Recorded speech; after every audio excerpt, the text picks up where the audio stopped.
I'm going to start over then. Welcome to Writing and Fighting. Today we have two special guests, including Josh Rosenblatt, who we're going to discuss his book, Why We Fight. And at first, though, we have Angela Overkill Hill, the current 15th ranked strawweight martial artist in the UFC. She's a former champion with both Invictive Fighting Championships and the World Kickboxing Association champion. Angela received a Bachelor of Fine Arts degree at Cooper Union School of Art and has worked as an animator. To top off her coolness factor, Angela is an avid video gamer and cosplayer. I mean, everything. You are, I have to do my, my emoji. Thank you. Let's get right into it, Angela. We are in a holding pattern. You are not only an MMA fighter, a UFC fighter, you're a team member of a gym. What is life like at Alliance MMA? It's ceased. We were training up until I think a couple Mondays ago, when everyone started going into quarantine. We kind of followed suit pretty quickly. So we weren't. San Diego wasn't one of those cities that chilled for a long time and then was like, oh shit, everyone else is quarantined. Maybe we should do it too. But we were pretty quick to react. So once that happened, the gym shut down. We have a guy who was getting ready to fight, Jeremy Stevens, and he's just been training at home. Luckily, we're not super on top of each other, so we could still go outside, and it's pretty easy to avoid that 6 meters distance from strangers. So anyone who did have something going on, like a fight booked or a possible fight booked, they've been trying to stay active and just keep the fight camp going. But it is hard because you don't have access to a gym with mats or heavy bags. So if you don't have your home gym set up, then you're pretty much just training in the wild. You're doing a lot of prison workouts is what we call it, just working out in a tiny room, picking stuff up, and trying to get as much cardio as you can, going on runs. But aside from that, we haven't really been able to do anything as a team, just stuff online, being social online, and that's about it. Training by ourselves. Got it. And, I'm just going to ask a few questions that we've been discussing in class, and then I would love for the class to chime in as well. Okay, do you get more information? We have been discussing this, and it's also kind of the only thing we have to talk about now is UFC 249 going to happen? It's almost like following, I don't know, maybe a drama. Do you have any idea? And then also the cards afterwards, which are supposedly also going to continue. What is your feel of what's going on? I mean, it updates daily with what's happening. Yeah, I haven't really been paying too much attention to it because I feel like it's not going to happen. Every time they make a move, or every time Dana White announces, oh, we have a location, or we have a handful of locations, that country that people are assuming it is gets shut down, like the border gets shut down.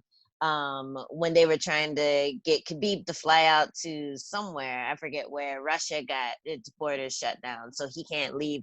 No one can go in or out. And nobody wants to see Tony Ferguson fight anyone else. They want to see him fight Khabib. He's the champ. Tony Ferguson is the interim champ. It would be a shame to push the fight back further than it would have to be if Tony Ferguson lost to someone who we weren't waiting for him to fight, or if he won but got injured, or just if he took a break from it. Took a break after fighting, which is what most people do, especially a fight at that level where you can get really hurt. So yeah, it would be a waste, I feel like, if they were to just book Tony Ferguson somewhere random against someone random, just to put on a show. I think everyone wants to see Tony Ferguson fight Khabib, and that's the fight that they've waited for over 5 times now. So yeah, I think Dana's probably gonna end up sitting this one out and waiting until all the quarantines get lifted, and then things will be a lot easier for him. Yeah. When do you think that things are going to get going again? I mean, in the sports world in general, or even just the UFC, do you have any kind of prediction? No idea. It just got extended to the end of April, so I don't think sports are going to get going again until the government gets going again, until like the country gets going again. I don't think there's any. I don't know. I really don't think there's a way around it. Because quarantine is so dependent on people following suit. So yeah, if you're gonna put on a fight, we're probably gonna have to wait until everyone agrees upon a safe time for people to start grouping up in more than groups of 10, because it takes so many people in an arena to put on a fight, aside from just the crowd being there and the fighters. So yeah, we'll Yeah, see. we'll see. I know. Does any a student like to chime in and ask Angela a question? Because I could monopolize, and this is the class. So just raise your hand and I'll know to call on you, or just go for it. Oh, Megan, and maybe see where you're from right now, because we are across the globe. We are in South Africa. So we have lots. So please maybe say where you're from too. So Megan, can you hear me? Yeah. Can you hear me? Okay. Sorry. I'm from central Pennsylvania, so a bunch of farms and stuff. But my question was, so in interviews and things, you get asked a lot of different questions, but do you get asked a lot of questions that have tones of like sexism and stuff? So like, obviously you're a really successful female fighter, and I feel like maybe some people might try to downplay that because you are a female. Do you get sexist questions a lot? That's kind of what I'm asking. And how do you handle them? I think every female fighter gets that question. That's like, how did you get into fighting? I think that's one of the ones that, it doesn't seem sexist, but I do think that a lot of times people are looking for a pattern, because it's not a normal path for a woman to take. Like, to become an MMA fighter is definitely definitely not a female thing to do, or a stereotypically female thing to do. So a lot of times people want to know how that happened, like what happened to you, and a lot of times is not really that deep. A lot of times it's the same exact path that a man would take. Like, you start doing it, you see that you're good at it, and then you see how far you can take it. So yeah, I think with most questions that are like that, I know some can be a little worse, but usually I know what I'm getting into, because I'll see the person's interviews before. Sometimes I'll do an interview with like a comedian, and they're gonna ask those questions because that's like the audience that he's catering to. And sometimes I'll do very professional interviews with like ESPN or UFC.com, and they never go there. I like to do, just because I know it happens, I like to do a little bit of research on the people who are interviewing me before I agree to do it. And if I do see them leaning towards being inappropriate, then I'll decide not to do that interview with them. And that's usually how I cope with that. But this day and age, I don't get too many rude questions. If anything, they're a little more, I wouldn't say innocent, but they're a little more subconscious. just subconscious. They don't really realize that that's what they're doing. Okay, thanks. Yes. And someone else, a question for Angela. And then Stefan, do you have a question? I do. I hope you can bear my accent, my non-American accent. Oh my gosh. Hey, Josh. It just popped up at the bottom of my screen. I was like, I know that name.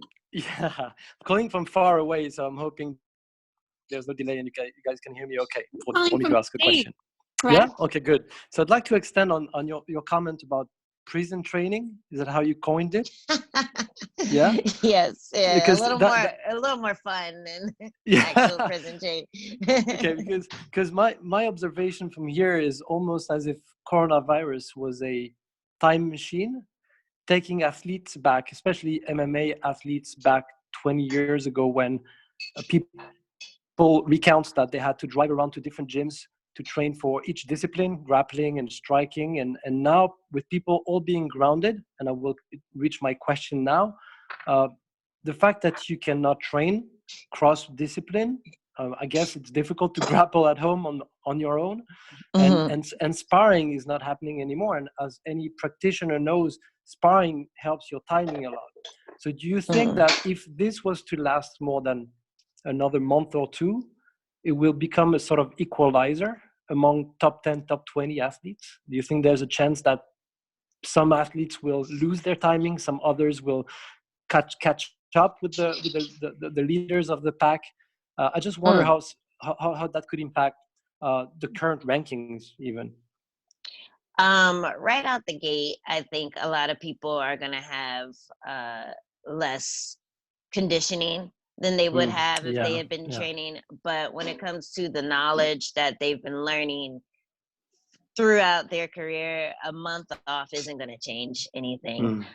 So as long as the fighters who do fight, like say the first fight card is right out of quarantine, you might see a difference in their performance based off of conditioning, based off of fitness.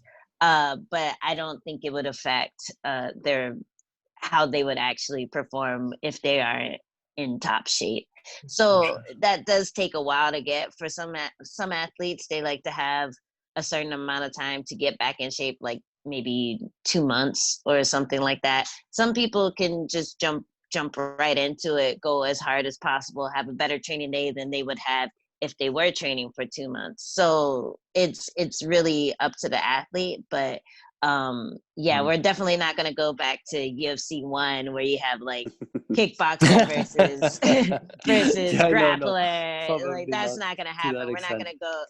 We're not going to go back that far. I think fitness is the only thing we're going to lose. If we end up being quarantined for years, maybe you'll see a difference. Fingers crossed it doesn't happen. And then practical question from Spain, and then I'll let the rest of the room ask questions. We can't go out and jog here in Spain; it's forbidden. Are you guys allowed to go do road work, for example, or it's not possible in the US at the moment? It depends on where you are. I think in New York they have a curfew right now, but you can still go outside, but there's no gathering. So in San Diego, where I live, they just closed the park. So me and my husband, we would run through the park. We would get mad when we'd see groups of people clustered there. And a few days ago, we ran through the park. There was no one there. And then I think a day ago, all the parks were shut down. So there's cops at Balboa Park keeping people from going in. I think they shut down the beaches as well. I haven't been, but I heard on the news that the beaches are shut down as well. So you can go outside, but they still are encouraging people to only go out for essentials, for groceries, medicine. Right. And if I do run, I can't run with a group of people. Like I have to only run with my quarantine mate. It depends on where you are. Every state's different. Even every city is different in America. So I don't think anyone here is as strict as Spain yet. I know you guys are getting like fined for going outside and stuff because my husband's mom is stuck out there in her vacation house. So so she said there's drones around making sure she's not outside after a certain time. That's crazy. Yeah. But well, thank you so much, and thanks for having me, Nancy and Josh. I'll let the rest of the group answer their questions. Thank you. No, thank you, Stefan, and we're thinking about you in Spain. But appreciate it. I have to ask you this question, and I hate to go into it, but a lot of what we're talking about is kind of the idea of exploitation with fighters, and we're hoping, that you guys will be financially okay. You know what? We're all kind of hitting it now. Has the UFC, are they going to do anything about these cards that have been postponed, canceled? Do you know? Or I have no idea.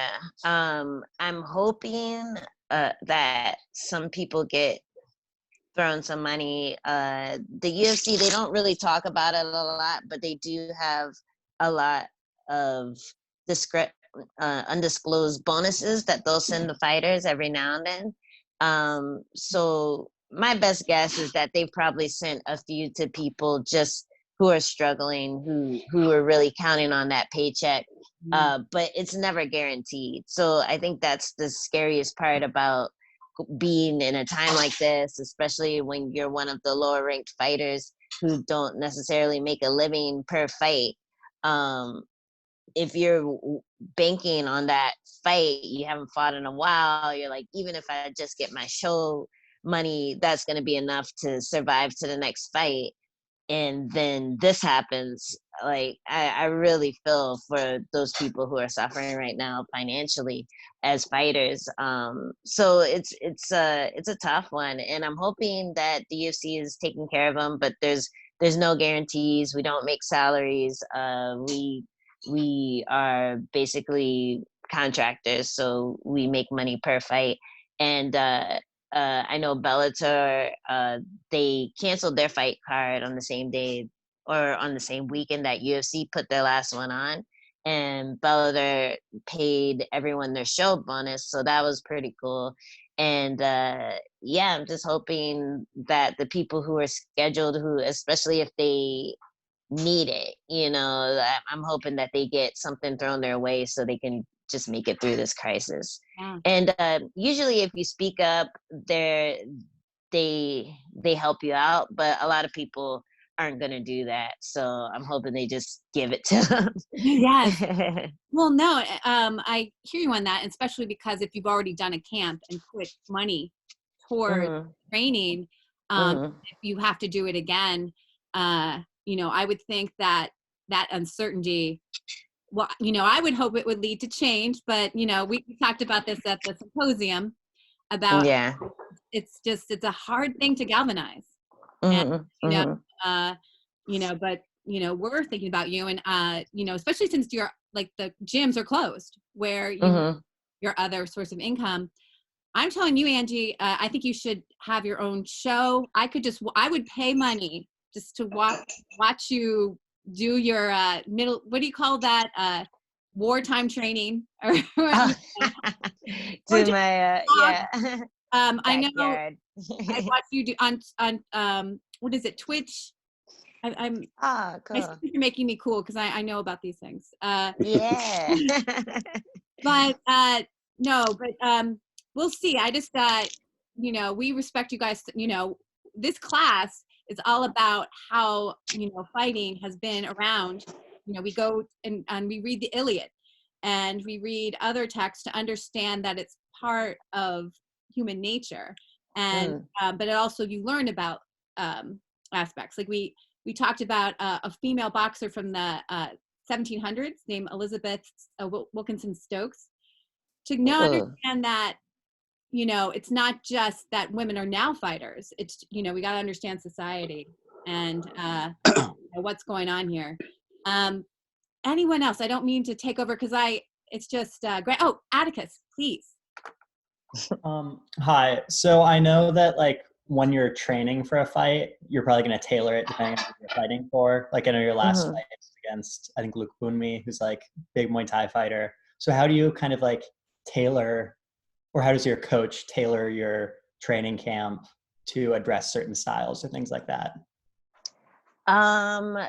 It depends on who I'm fighting, like you said.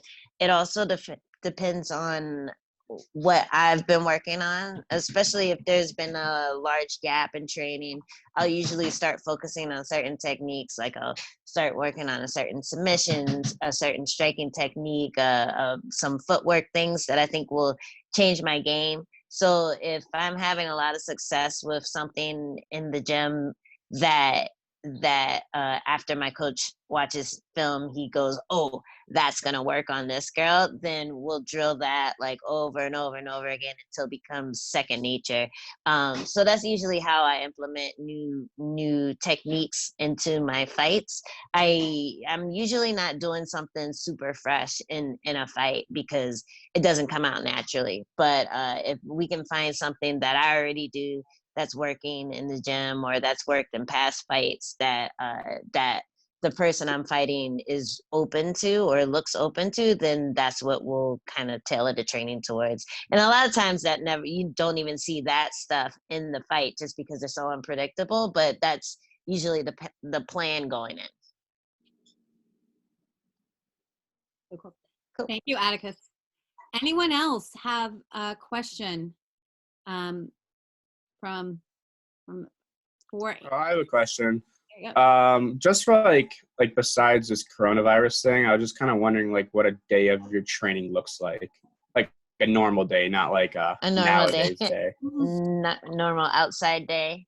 Yeah. I'll usually wake up, have breakfast and everything, go to the gym for morning practice at 10:30, and that's the protein practice. So that's when I'm training with all the pros at the gym, and every day it's different. So some days it's sparring, some days it's grappling, wrestling, kickboxing drills. And then after that, we'll take a break and go back in for a night session around like 5-ish. So that's usually my training schedule. If I'm fighting, I'll have to throw in a run here or there, a conditioning session. And the night sessions are usually pad work or grappling or drilling, anything that I need to work on, and it's just more focused on me as opposed to the entire team. So that's usually our training session or a day in my life. Thank you. It's not my life. Can I ask something real quick, Nancy? Of course. Angela, I'm curious about the psychological ramifications of quarantine, because I box, and are you going nuts? The fact that I haven't hit another human being or been hit by another human being in 3 weeks is making me crazy. So I can't imagine how are you dealing with like running and lifting weights and doing push-ups is no substitute for getting punched and punching. So how are you dealing with that? Well, I get to hit my husband a lot. So. Oh, good. So that helps. I'm one of the lucky people who actually, like, I'm married to one of my coaches. So if I want to hit something, then he's actually been making me train more often than I want to. So that's also kind of lucky too. But yeah, every now and then I'll start to get antsy, and then we'll do pad work, or even running helps me a little bit when it comes to just feeling fat and lazy and inactive. Right. But yeah, hitting things is definitely its own fun activity that you kind of get addicted to. So I've been able to do a lot of pad work while we're out, and we've been able to just kind of focus on fun things and be more creative with it, especially since we're just messing around, and that's kind of satisfied that hunger to hit things. But yeah, I definitely suggest, I don't know, punching a pillow or something. Like you need to feel powerful. I don't know. Like if I land a hard punch. I'm about to start picking fights at the grocery store or something. Like something. There you go. It's killing me here. You should just go and hand out toilet paper, and if someone tries to get more than one, just boom. There you go. There you go. Yeah. Oh man. Well, Angie, thank you so much we've taken enough of your time. I know you got to go do a run. I got so many things to do. Yeah. Get your husband for us. I will. But thank you so much. You've been such a great friend to our class, and hopefully we can meet up again in person at some point. Yeah, sometime when we get out of our bunkers. And also, you are the short notice queen, so I'm expecting you to be in the first card. I'm saying, I'm gunning for it. I'm gunning for it. I'm gonna Angela, hit my husband a lot more. Nancy and I were talking. We're expecting you to be picked to fight Ferguson. Actually, yeah, that was our. Oh, we would not be surprised at all. Yeah. Well, my elbows wouldn't work against him. You gotta watch out for He's those. too good. Oh, it's funny. Well, thank you. You can hang around. We're gonna discuss Josh's book, but if you need to go, thank you so much for being here. Everyone, class. Thanks, guys. Take care. All right.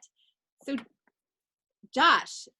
Yes. I want to actually read a line from your book, because you kind of talked about that, about your desire to box, right? Yes. So here, I was going back because we talked about this. I told you, The Gathering Darkness. I should be living in the gym as a natural striker with mingling jiu-jitsu skills. I should be drilling my takedown defense and grappling reversals in order to keep the fight from going to the ground and give myself a chance. Instead, my days are filled with the damned outside world. And then here at the most crucial moment, I'm feeling for the first time the meaninglessness of my desires in the face of great historical upheavals. When I need to be at my most self-obsessed, I'm thinking about my fellow man.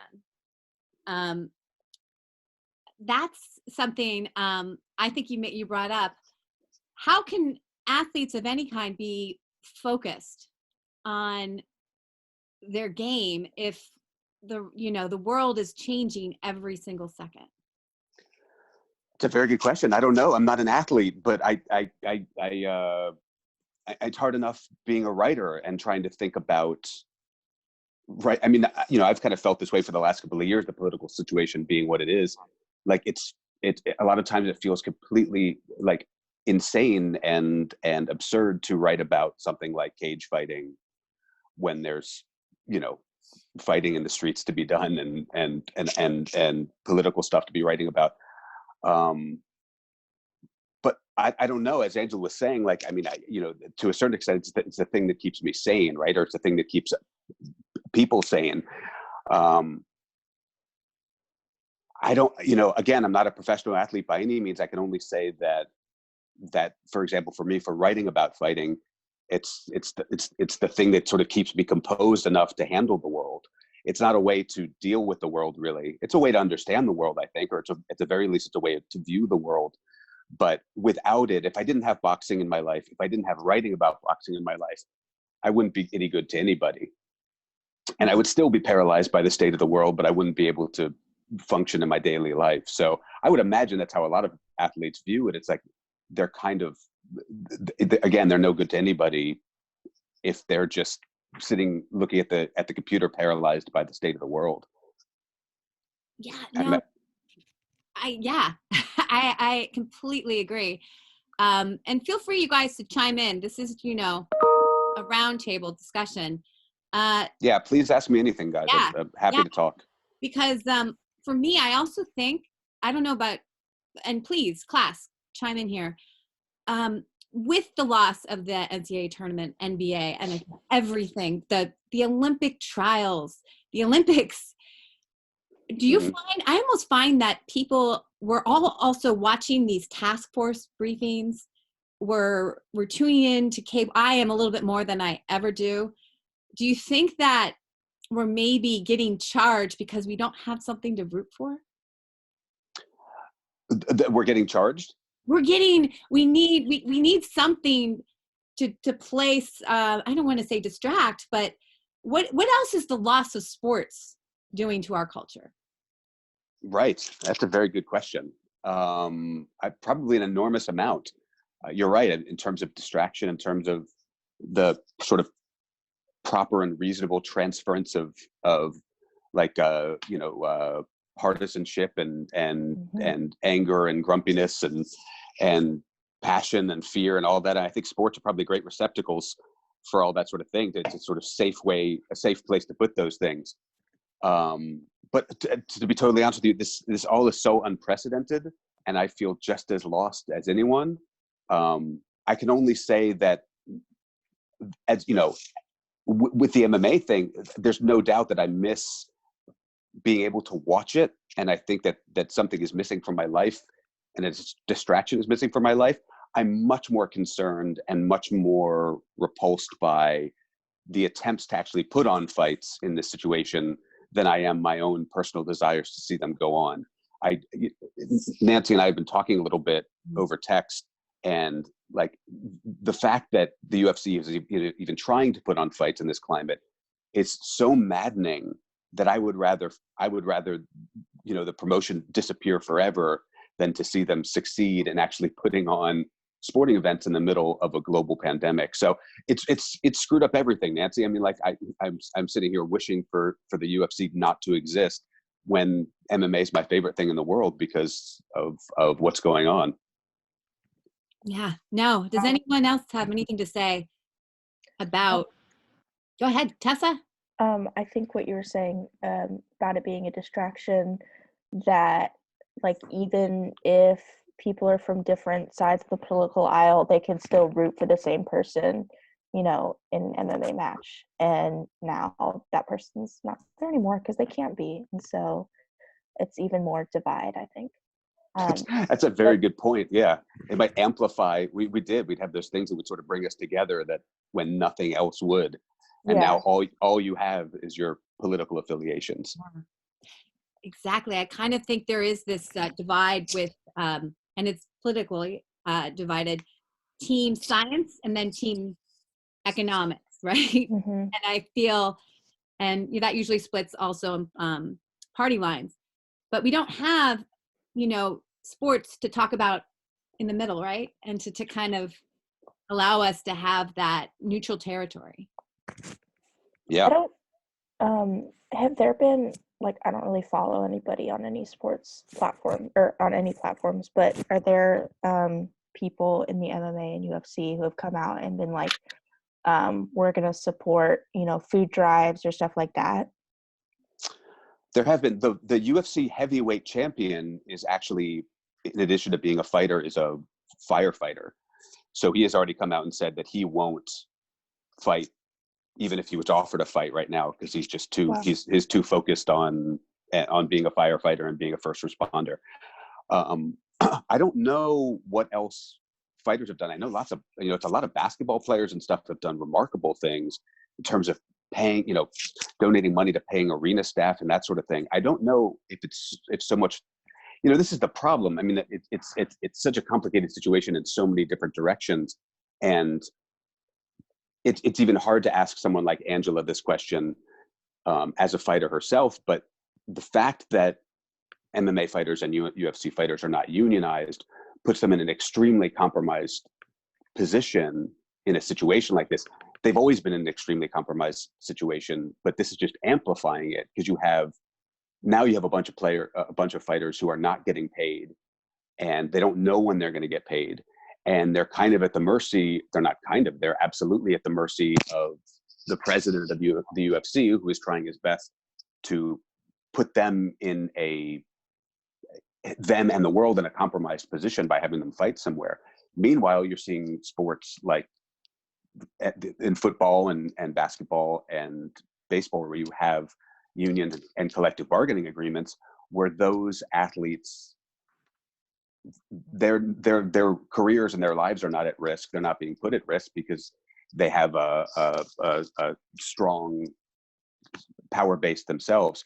The interesting thing about it is that basketball players shouldn't be paying arena staff. I mean, it's very noble and it's great. I'm glad they're doing it, but it's remarkable to think that the employees of multi-billionaires are paying the staff of arena workers as opposed to the billionaires themselves. This is getting us a little far away from fighting, but I think it's harder. The problem with, to answer your question, it's hard when people have no guaranteed income and they don't know when their next fight is going to be. They might want to do the generous thing, they might want to do the noble thing, but they're like anyone else who's going to be on the unemployment line when they shouldn't be on the unemployment line. No one should be on the unemployment line, but they shouldn't be. They should have been, they should have guaranteed salaries the same as all other athletes. So I don't know how much individual MMA fighters are doing. I just know that it's a lot more complicated for them to do it than, say, a basketball player who's making a guaranteed amount of money for the season, no matter if he plays again or not. Interesting. And again, please raise your hand or wave if you want to keep adding to this discussion. Josh, I want to go back to how you bring in biology, psychology into why we fight. Yeah. And you really go through the neurology, the brain. And I keep thinking about, the cortisol levels that you have in training, right? And we all thought it was really interesting how you say that just by training and having those stress, it actually strengthens your reptilian brain, correct? Yeah. And then, we lose logic. Do you think that the self-isolation here, we're constantly, what is the next hit? Are we going to be shelter in place? Are the schools going to be out for the year? I mean, what is our fight and flight response now? That's a really good question. I think it's probably, I think it's in the red all the time, and even if we don't, I think we've gotten to the point now where we probably don't even notice it's in the red all the time. I wouldn't doubt, I don't know, obviously, but I wouldn't doubt if, like psychologists did research on this period and they were sort of keeping track of a certain number of people across the country. I would not doubt if a lot of us are in a heightened state of fight or flight all the time. You don't think about it so much because you're at home in your pajamas and you're watching Netflix movies, and like boredom seems to be what is like the sort of most dangerous thing afflicting us right now, as we sit in our homes. But I really do wonder. I think you're right. I wonder if we're not in a constant state of both heightened anxiety and also cortisol-induced agitation. And it's one of the most fascinating bits of research I did find when I was writing the book. The thing that I found really thrilling, just because I'm a romantic and I like the idea of human beings being distorted into beasts and stuff. When the one scientist did tell me that there is some evidence that the brain gets physically altered by extreme levels of cortisol and heightened levels of fear. And that the notion that if you lived in that state all the time, then doesn't it make sense that your brain could be distorted into something slightly different than what it is and what it should be? Again, that sort of romanticized notion, it allowed me to make sort of wax poetic. But I can't imagine in these times, the same way with a fighter, that something isn't happening to your brain to be in a constant state of not knowing where the ground is beneath your feet, right? So yeah, I think it's a fascinating question. The huge difference, and it's the difference with combat fighting always, the huge difference is people are choosing to put themselves in that situation. None of us have chosen to put ourselves in this situation. So yeah, I don't know. Who's an expert? I don't think there's anyone. I think we're all flying blind at this point. Yeah. I agree. Now, please, again, because we've been discussing your book. Oh, Atticus, please go ahead. So I know you wrote for Vice's Fightland for a few years, and I was actually reading one of your articles kind of on like how you got into MMA as a sport and how watching Fedor Emelianenko kind of like was what like really got you into the sport. So just kind of like, now that you've been watching MMA for like a little more than 10 years, and you've been a fan of it and a writer in it for like about 8 years. How do you like, who are some of your like favorite fighters to watch, like current or past? And then also as a writer, what are some of your favorite like websites or analysts or authors who you like to read? You know, it's funny. I don't know why this is, but for some reason, it seems like most of my favorite fighters are featherweights, UFC featherweights. I don't know why that is, but when I think about my favorite guys, I love the Korean Zombie. I know he's not a featherweight anymore, but he will always be a featherweight to me. Is Jose Aldo. He has always been one of my favorites. And when Conor McGregor was a featherweight, and Jeremy Stevens and Dustin Poirier. So the first Fedor Emelianenko was the guy who really got me into the sport. But right when I was starting, I think maybe right around the time maybe I read that article about him or I'd started watching about him, I was writing about movies for the Austin Chronicle, and I went to go review a movie during the South by Southwest Film Festival. And they played Fightville, which is a documentary about two fighters in regional Louisiana MMA. And again, this is about 10 years ago. And one of the fighters was Dustin Poirier. And Dustin Poirier obviously this was long before he'd become famous. And he went on to become, if you guys don't know, one of the best fighters in the UFC. But I remember, like, as a consequence, like, he couldn't not be one of my favorite guys. Like, because I feel like I watched him come up, and he was the first guy I watched where I was like, oh my God, I think I kind of like this. I kind of stood up in the movie theater and was kind of embarrassed that I like cage fighting that much. But I think, when I think about my favorite fighters, it's also a generational thing. Like I'm sort of in love with the guys who were there when I came up, like Anderson Silva and Nick Diaz and GSP.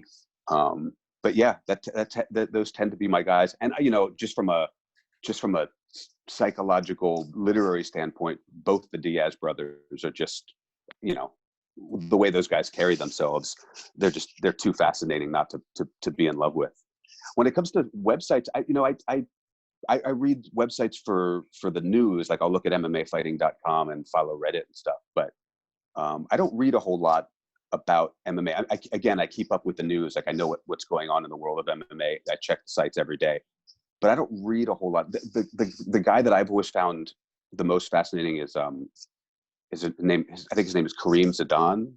He writes for, I can't remember who he writes for anymore, one of the major sites, but he writes about the politics of MMA, and he writes about the politics of MMA, like in terms of Putin and Russia and Kadyrov in Chechnya, like the way he's from that part of the world, and he writes about the way MMA is used by authoritarian political regimes to sort of put forth and promote nationalist goals. And it's really fascinating. It's the dark side of this thing that we love, where, in America, the thing the reason I fell in love with MMA and the reason I was able to fall in love with MMA, and I mentioned this in the book, is that despite hating fighting, when I started watching the sport, it made me realize that there was something to fighting that was very human, and that was very humanistic, and that was very positive, and the guys fighting after the fights, and the artistry to the whole thing.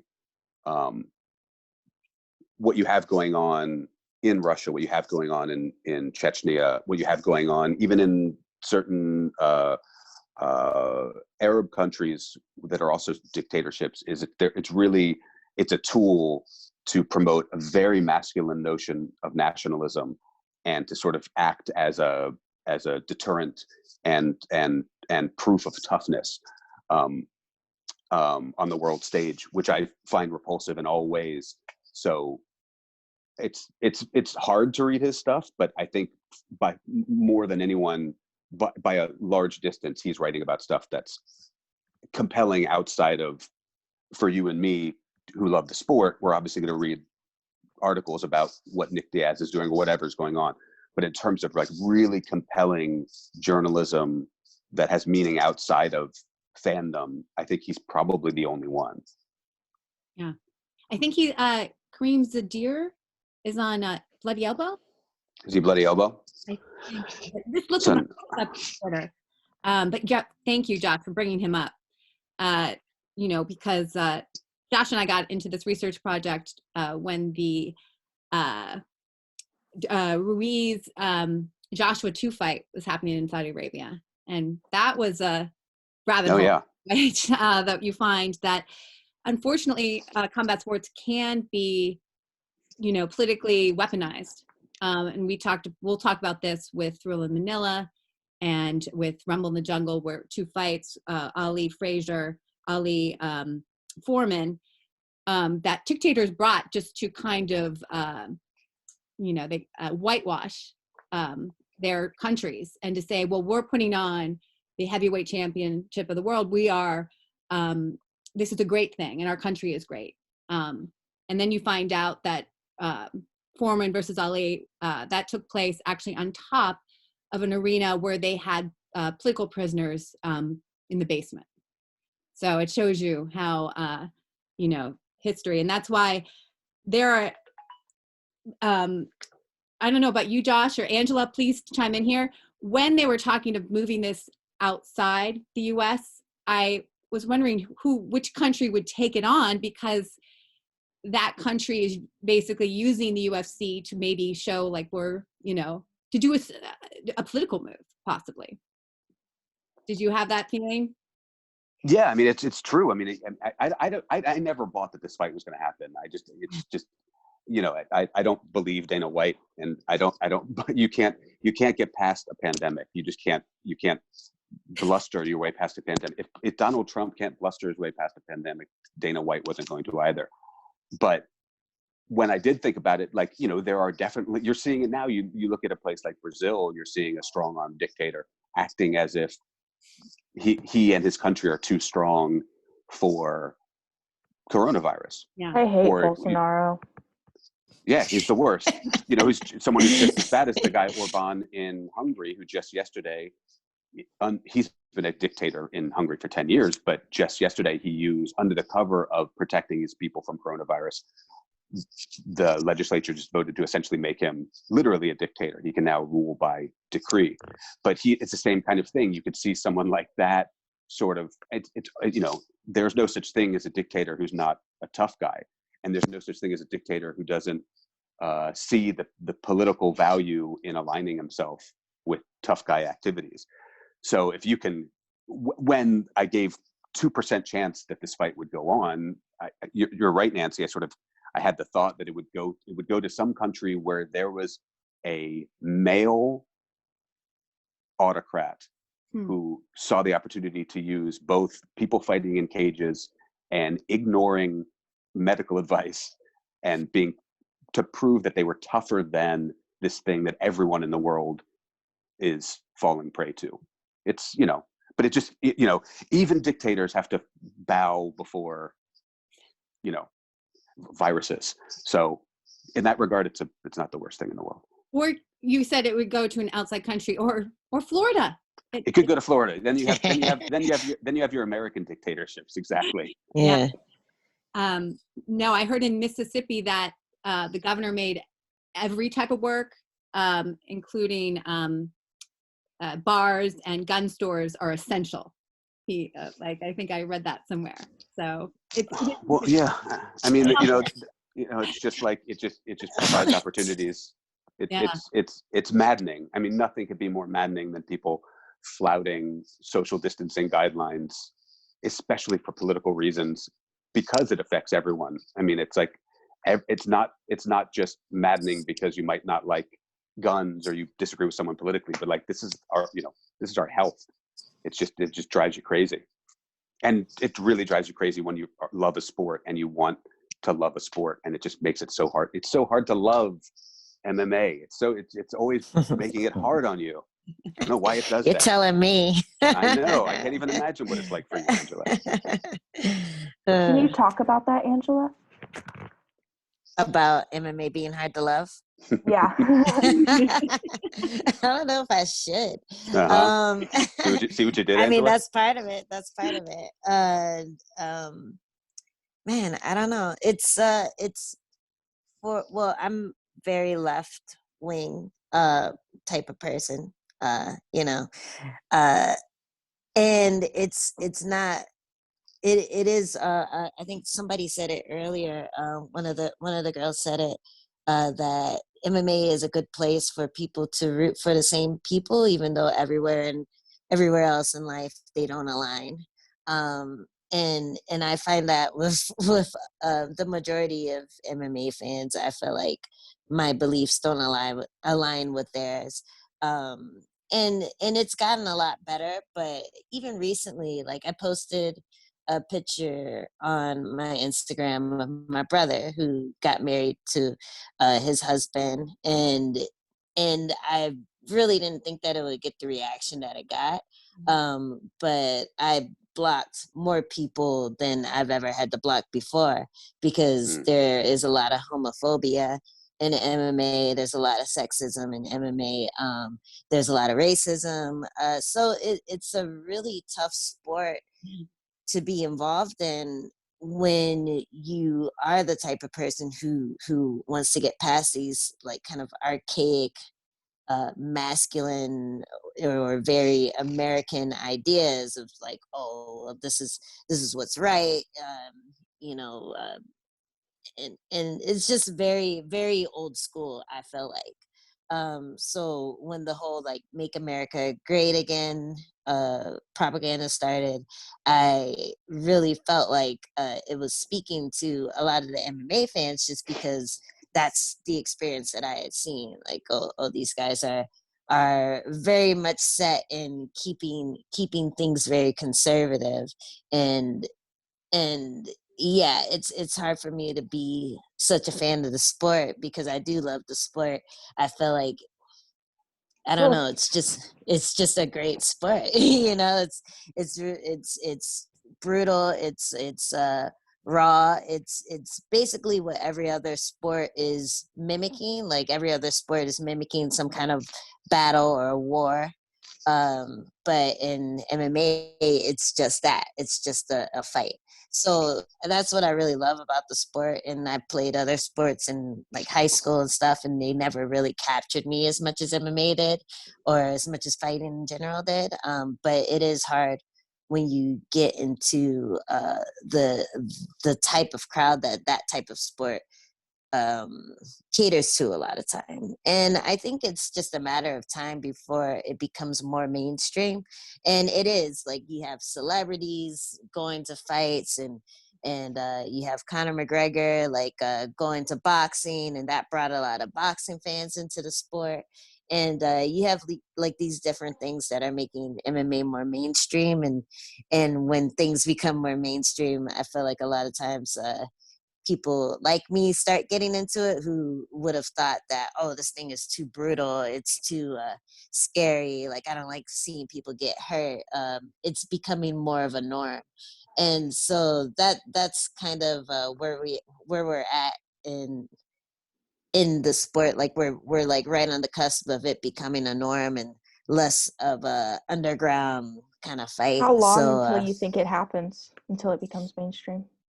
I don't know, because it is very new. Like boxing has been unionized since like what? Or no, not boxing. I'm trying to think. Major League Baseball, NHL, being legalized since the 1960s, collective bargaining rights.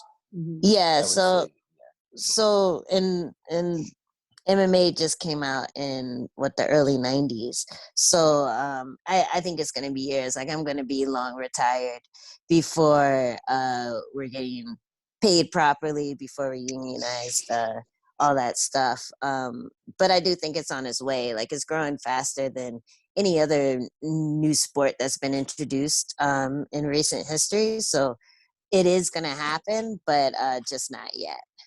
I mean, it's remarkable from your particular perspective, Angela. Like, I mean, it wasn't that long ago that women, like the idea of women being in the UFC was considered a joke, and it was considered a joke by the people who ran the UFC.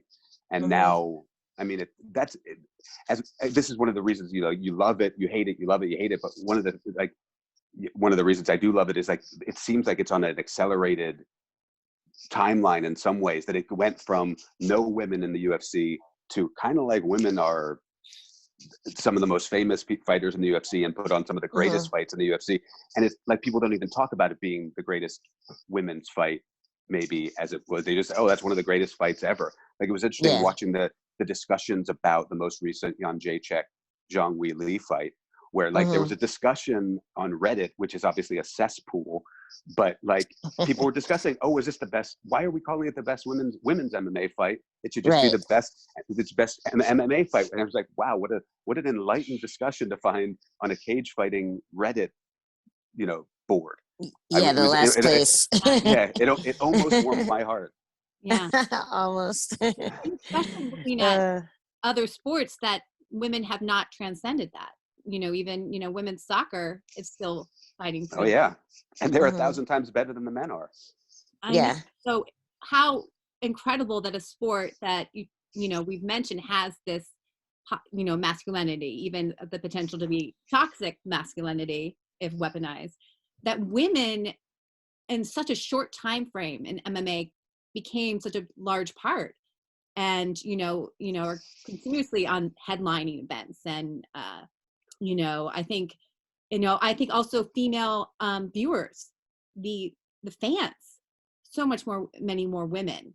And yeah, I've always tried to think, like, culturally, what was it? I think who was it, Emily or Megan, who wrote about female self-defense classes kind of coming about in the 70s. And like, we're trying to figure out, like, why this sport, was it because it was young and didn't have the history?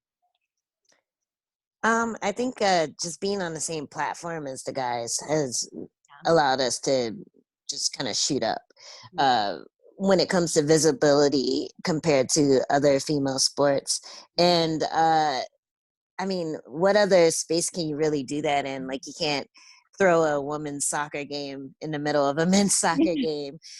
So I think we have a unique opportunity with that sport to just show our skills. And I think even if you don't know who I am, if you've watched UFC enough times, if you're a big UFC fan, you probably saw me fight at some point, just because I'm on the same cards as your favorite fighter. So I think that in itself makes it a great platform for women to be visible and to become stars. And the money is slowly catching up.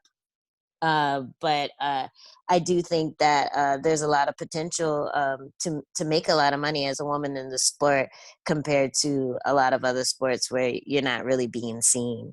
Yeah, so true. Because even in women's boxing, they are now finally getting into, like, the main events or the main cards. But before it was a big deal that Christy Martin was on the prelims of the was it the Tyson Spinks fighter? Oh, it was a big deal for that. But also, women have less rounds, and everything is the same. I didn't know that. And yeah, women's boxing, it's usually only, like, goes up to 8 at this point. Where I think that you really are at the same level with men, because soccer, sometimes the goals are shorter. The golf tees, in golf, even tennis, there's less sets. And I really love how women, it is the freaking same. You do the same weight cuts. You do, Yeah. all of that. Same everything. Same size cage. Size cage. No, I have a couple more questions. Are you guys able to hang out for a little bit longer? If anyone needs to leave, we have our conferences this week that I will be reaching out individually. But Josh, do you have a few more minutes? I know I've got nothing to do for the next 2 or 3 months. Okay. I wish I were kidding. And again, please, this is your chance to talk to a UFC fighter, because we've discussed. They just had to write an opinion editorial where they had to. Let's hear about that. Yeah, we talked about weight cutting. We've already discussed exploitation. So many different themes came up. Does someone want to chime in with a question they have? Like, Angela, you're a legit fighter. What do you think about like the WWE, because I was reading about it and just I just wanted to hear what your opinion is on it. Well, I'm one of those people who grew up thinking it was real. So I was a little hurt. It was like finding out Santa Claus wasn't real. I was just like, what? What I was a era little hurt. were you the Hulk Hogan, or no? You were probably like, who did you watch? I like the Undertaker. Undertaker. I like Yeah, I was gonna say Undertaker. she's a little young for Hulk I Hogan. know, I think. I'm the Yeah. Hulk Hogan. Yeah. Oh, it's funny. No, Hulk Hogan But, was like, big when I was a kid. The way that they treat their performers, I was just reading about that and like how problematic it is. Do you see any like similarities with UFC in the way that they treat like legit fighters? I haven't read too much on it, but the little bit that I've seen, there's a lot of parallels. It sounds like whenever we talk about unions, we talk about the percentage of money that goes to the fighters as opposed to other sports like football and stuff. They get like maybe 60% of the profits that goes to the football players' salaries, where in MMA it's a very, very I don't even know the number, but I think it's like a ridiculously small number. And I think it's the same with WWE. Like they're not getting a huge amount of the profits that they're working and sacrificing their bodies for, and those guys get messed up. Like I definitely feel like I don't know the numbers, but it feels like they get injured a lot more often. Career-ending injuries as well. A lot of the stuff they do, they're falling from high platforms, so there's a lot of neck injuries, a lot of concussions. It's a really brutal way to make a living. So it sucks that they're also, I guess, not getting compensated the way that they should. Yeah, there's a lot of parallels there. Thank you. Great question. They actually filmed WrestleMania, I believe, in Florida. That it's they're going to release it this weekend. Did you know about that? So, No. Oh, was that the one with no audience? No audience. Yeah. So Vince McMahon, I think, won that round with Dana White. If he's able to get that. Yeah, there you go. That's probably why he's so gung-ho about it. Yeah. Oh, yeah. Yeah, Dana White is basically real life Vince McMahon. That's terrifying. No, because I've read about Vince McMahon. Like, what did you read? Tell us. Oh my God, he's like the worst person ever. He's like, he said the N-word and then thought it was like really funny, and then he like beat up a defenseless, we're not supposed to say midget, little person, like for entertainment. Whoa. And he doesn't pay anybody, and he doesn't, so MMA or WWE or fighters are technically independent contractors, so they're not actually like paid employees. So he doesn't have to pay their health insurance, and he doesn't have to pay their travel expenses, and he doesn't have to pay like paid sick leave or anything like that. And he just, my students do their research. Yeah, seriously. Yeah, good job. Yeah, and he's just like the embodiment, I feel like, of the devil, probably. Put it lightly. Wow. You should read some stuff on Dana White. I haven't gotten there yet. I don't know if I can take it. But yeah, he doesn't seem like a great guy either. Well, Nancy, weren't we talking about that at some? They went to Saudi Arabia around the time of the Joshua Ruiz fight, and he left his fighters. He left all of his fighter actors there because he didn't want to pay a bill or something, right? They were like stuck on the tarmac. He was on a private plane home, and his fighters were all stuck on a tarmac in Saudi Arabia, right?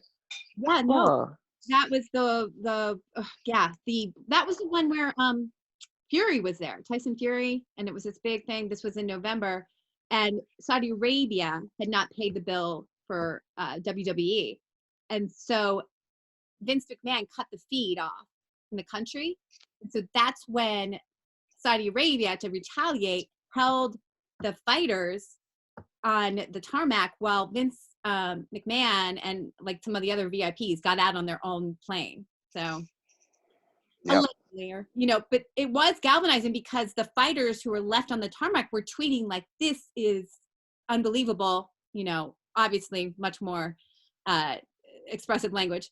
And but then they had their meeting, they came back and they were all on the party line again. So of course. That's how it goes. Okay, so I have a serious question. And then, Colin, do you have a question? Or are you just putting your hand? Okay. I have a serious one or I have a fun one for you guys. Should I go with the serious first? Or should I go with the crazy one? I'm going to go crazy. Go crazy. All right, I want you guys to do a fight breakdown analysis of who you think would win this fight. Joe Exotic versus Carol Baskin. Superman versus Spider-Man. I hope you know who that is. Joe who and oh my lord. Joe Exotic and who? You're not up on your Netflix. Okay, raise your hand if you watched the Tiger King. Oh, he's the Tiger King guy? I haven't seen that yet. Have you watched Angela? Yeah. Okay, who would you take in that fight? Man, I think Carol's got the weight advantage. She's got the height. Definitely has that wild card. Yes. And she knows how to play the game. She definitely knows how to play the game a lot better than Joe Exotic. Joe Exotic wears his emotions on his sleeve too much, so you're gonna know when something's coming at you. So I'm gonna go with Carol. He already killed a man as well. Yeah, exactly. She'll do it again. I love it. All right, so now we'll go to the serious question. I thought that was the serious question. That was no, but you are on quarantine and you haven't watched Tiger King. I haven't gotten there yet. I'll get there. I'll get there. It's fun. It's fun. You'll like it. There's a lot to unpack there. It kind of just explode like out of nowhere. That's all everyone is talking about. Did it just come out like a day or two ago? I think. I mean, ago maybe. Yeah, it's everywhere. I watched it before it was cool. Oh, before it was cool. Yeah. And it literally came out like the first day of quarantine. Yeah. And everyone's just gobbled it up. Yeah. Well, I think this is why, Angela, I think it's actually crazier than our current situation. And that's why, like, there you go. So it makes us feel like, okay, well, at least this isn't our life. Right? Yeah. I would kill to be a fly on the wall because I have no doubt. I mean, I know this is super cynical, but there's no way when there started to be talk about quarantining that executives at Netflix and Amazon weren't thinking about their release schedules. Like this Tiger show is going on the day Trump says lockdown in the country. Yeah. There's no way they didn't think about that There's stuff. a bunch of memes saying that Trump said that they should release the show the same day. So it's kind of funny to see it all. Trump is an executive producer on the Tiger show. Yeah. That's gonna come out. Yeah. Oh man.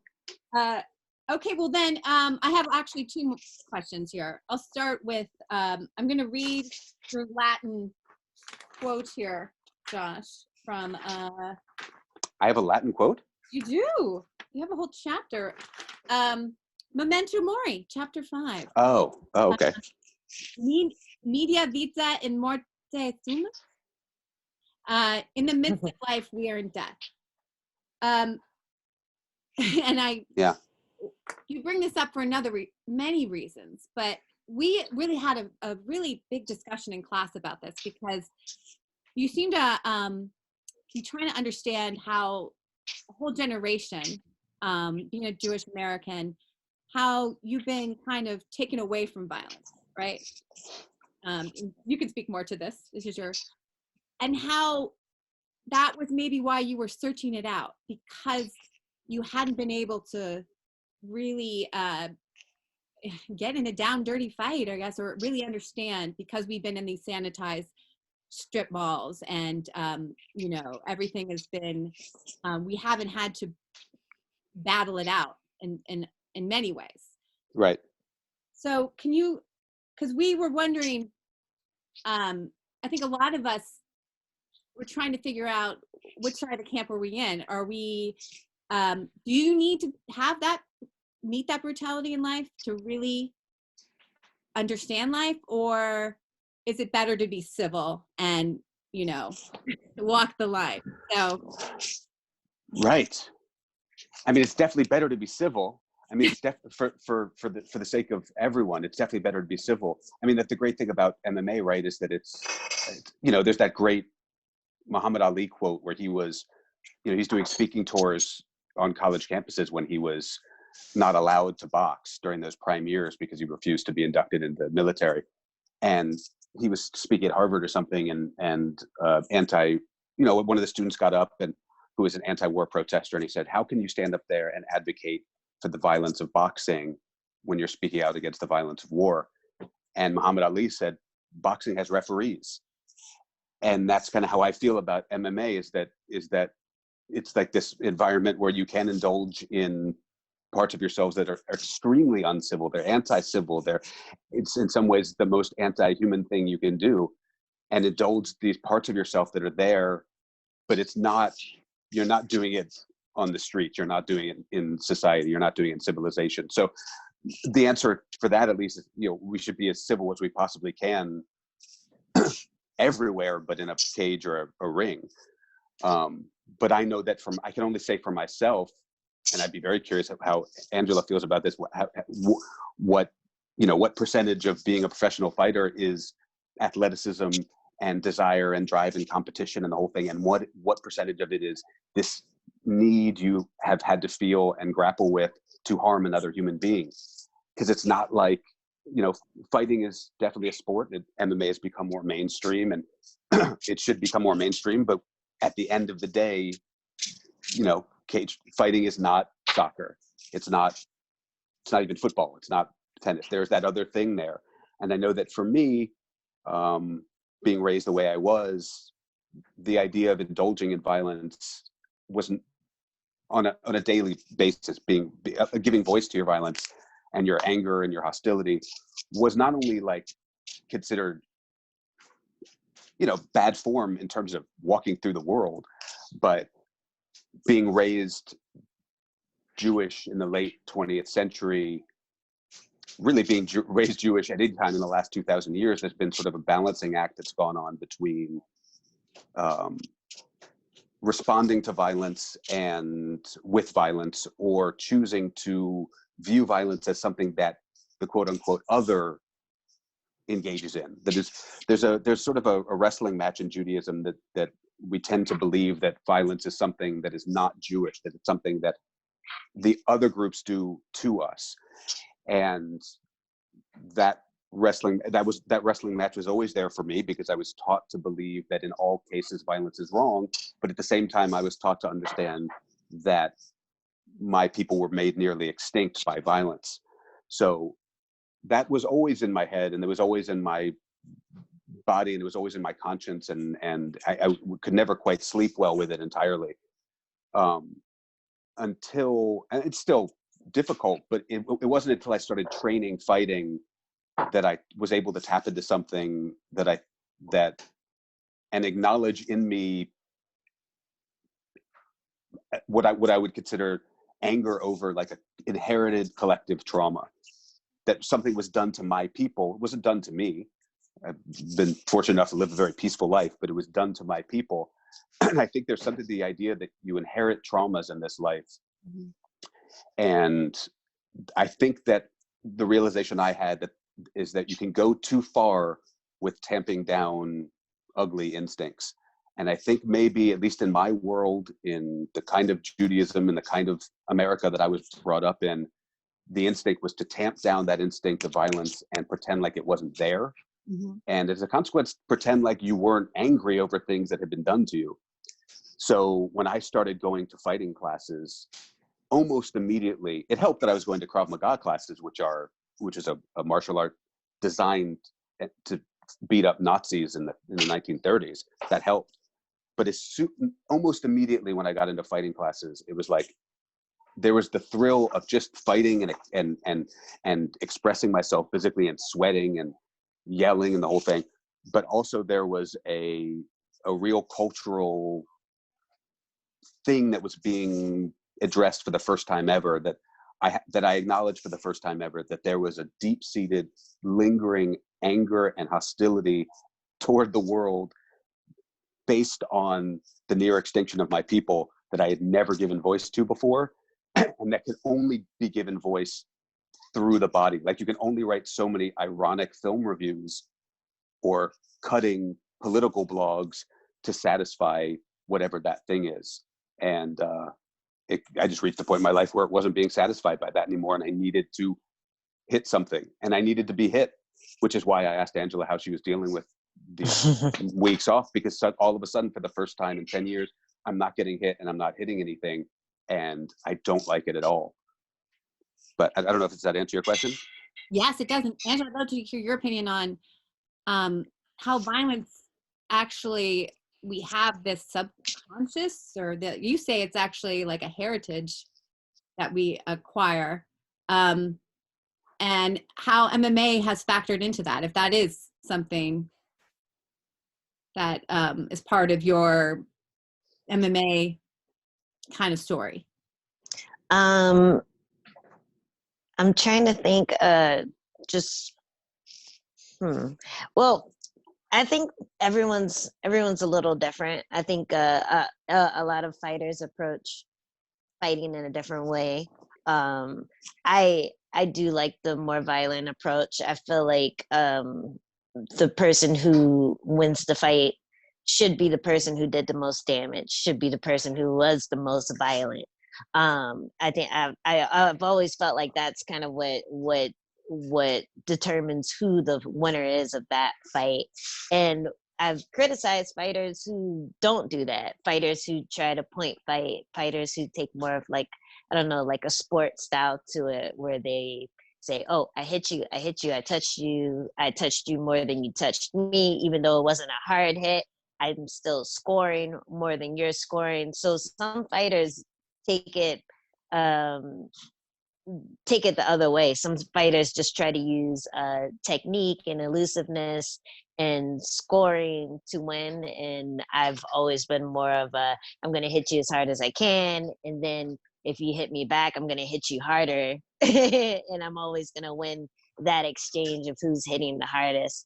Yeah, I feel like even in training, you see that difference in people when one person is focusing more on technique.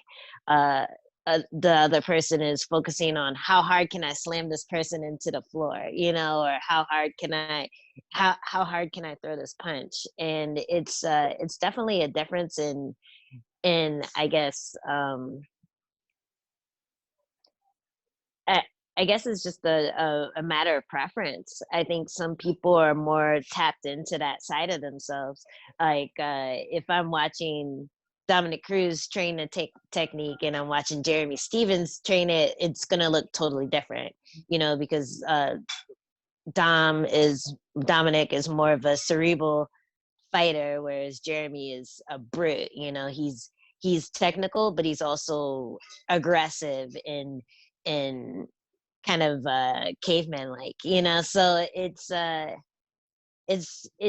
all a preference. And for me, I feel like I try to tap into that violent side a lot. I feel like it gets me over the hump when I'm feeling tired. If I'm trying to put that 110%, is a lot of people like to say, a lot of coaches like to say, that 10% is the violence. It's the, I guess, that primal side of fighting, where even though your body's done everything right, you need that extra oomph to just make an impact and make a difference when you're neck and neck with someone.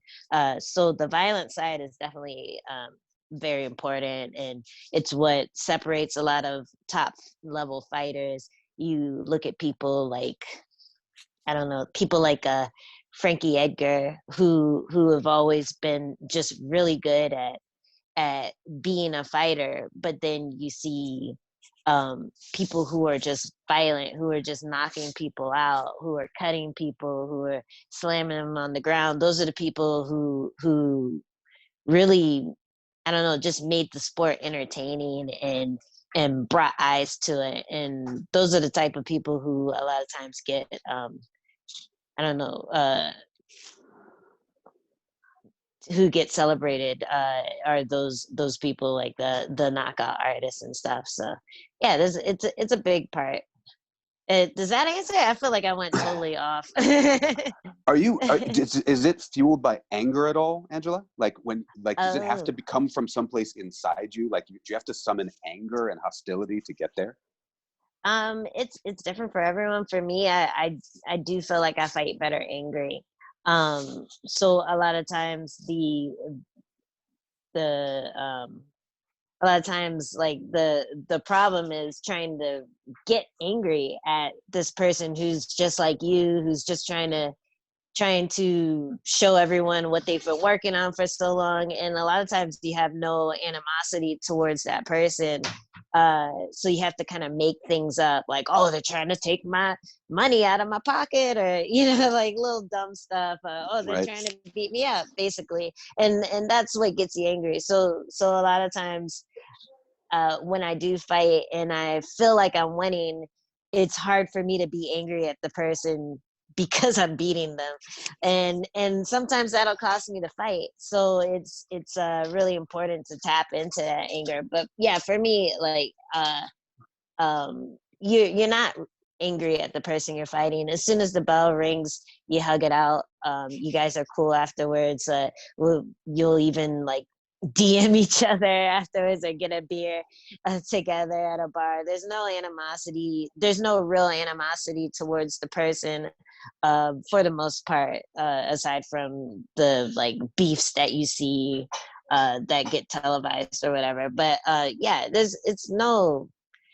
I don't think there's anger usually. It's mostly created just for that moment in the fight, and then as soon as it's over, you don't need the anger anymore. So it floats away. Right. Right. I really like that point about the 110% and that 10% is the violence. Yeah, that's great. Well, I know it's almost 1:00 here. Josh, I have like 5-10 more questions. Maybe we can pick this up another time. Angela, you're welcome to come back as well. Wait, I have a quick question. Oh, please. Oh, Josh, how long did you live in Austin for? 10 years. 10 years. Okay, I'm from Austin. Oh, okay, nice. I miss it. I miss it all the time. Did you go to UT? Mm-hmm. I didn't. I went down there when I was 28. Oh, right on. Did you? No, I'm like born and raised. Okay. Yeah. In the city. Mm-hmm. Nice. I'm in Terrytown. Yeah. Okay. Everyone, yeah, I miss it all the time. And before we leave, I'd love to just see where we all are here, in terms of just say goodbye at like Atticus and tell me where you are, just real quick. But I'd love to pick this up again. And also, Angela, they're doing their final papers. They're researching a fighter or a fight in combat history, and then unpacking it with a lens to kind of understand a society, like using a gender lens, political, economic. And what they need to do is bring in scholarship, where MMA doesn't have a lot of scholarly articles written about it, but this is where they have to forward from other, areas of research. I don't know if we're meeting this week to talk about their topic, but if you guys want to hear the students as they're researching, it seems like Josh and Angela want to hear what you guys are learning as well. So absolutely, we'll keep you guys in touch. But thank you, Angela and Josh. Before we go, can you guys, Atticus, can you just say where you're from and just? Yeah. Hi, I'm Atticus. I'm currently in Corvallis, Oregon. So small, rural farm town. And you're a freshman. Hey. I'm a freshman, yeah. And then Colin. Hey, I'm Colin. I am a junior, and I'm from upstate New York. Cool. Zach?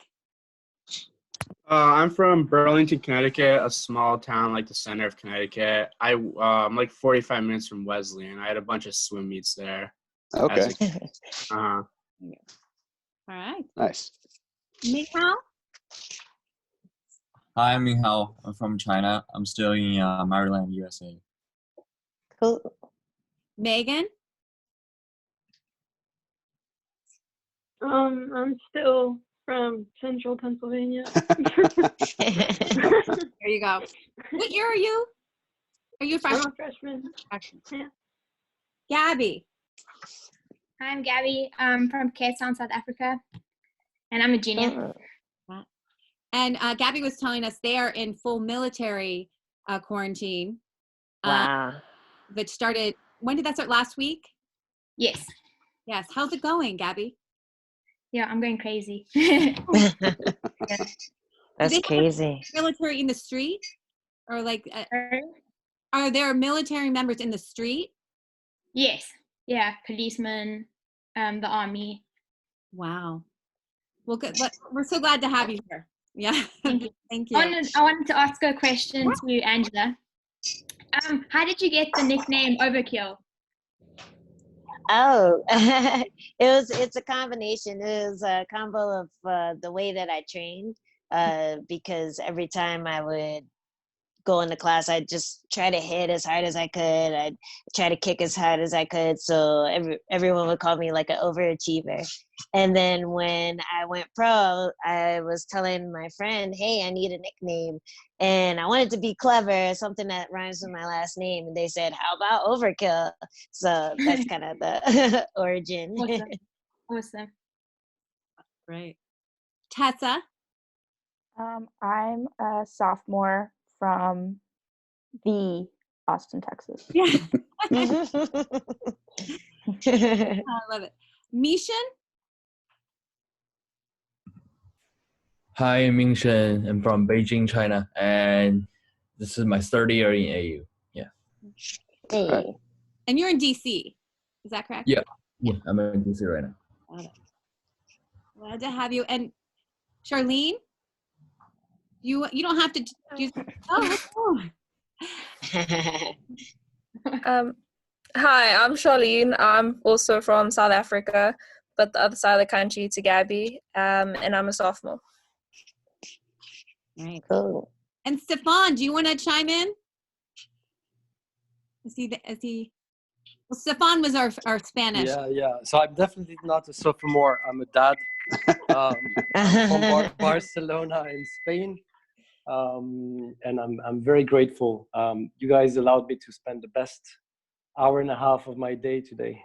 So it was really, really enjoyable. And Angela, I wanted to wish you the best for your next inflicted lacerations, because I heard you're an elbow practitioner. Yes. And yes, it was really interesting to hear you enjoy so much the violence, the way you described it. And for further sessions, I have some questions about that dark place which elbows are, because I mean, Josh and I, we connect with punches, but the elbow area, like connecting with an elbow to the forehead, is a place I've never been to, and some female friends of mine who do Muay Thai do that all the time. And I wonder if you need to be in a specific psychological state to be satisfied when you connect with your elbow to somebody else's forehead. But that's for another day. We can debate that. All right.